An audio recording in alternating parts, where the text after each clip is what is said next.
Like many of its aviation industry counterparts, Vietnam Airlines is facing the challenges in its recovery amid the current pandemic. While government actions have been favorable for the airline last year, the airline has been facing financial losses which have raised questions over the viability of the airline for the future. For its part, the Vietnamese government has been regarded for its response to the COVID-19 pandemic, which resulted in a curfew being lifted in late April. Before the summer, it was one of the first Southeast Asian nations to resume domestic flights, and among the leaders were Vietjet and Vietnam Airlines. While the resumption of domestic flights was helpful, the inability to operate international flights, a key part of Vietnam Airlines, has taken a toll on the national airline of the country. Overall, in 2020, Vietnam Airlines saw a drop in flights scheduled by over 27%, but the bigger concern was the financial losses recorded by the airline.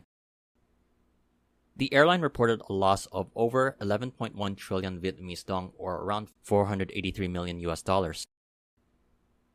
This has raised concerns from the government and the local business sector that the airline could go bankrupt.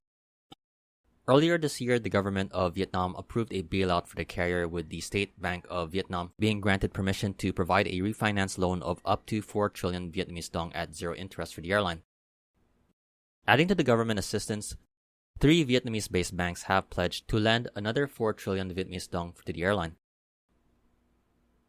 As it continues to weather the crisis with the COVID-19 cases still ongoing in the region, the majority state-owned Vietnam Airlines has been implementing cost-cutting and fundraising measures. The airline is turning to selling the rights issue for the airline and adjusting its fleet. During the start of June, the airline announced plans to sell 11 of its oldest Airbus A321s. This would be followed by another announcement that the airline would sell its fleet of ATR-72 turboprop aircraft, which the airline currently has 6 in its fleet. As for the resumption of international flights, which for more than a year has been heavily restricted, regularly scheduled international flight services has since resumed on July 15 to select destinations in Australia, Europe, and Asia.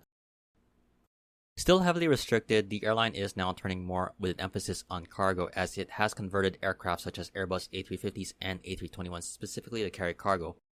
And the idea has been floated out that the airline would start its own cargo unit.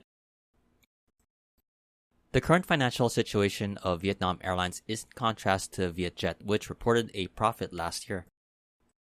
Adding to the recent spike in cases of COVID-19 infections, the current situation could further hamper the recovery efforts of Vietnam Airlines.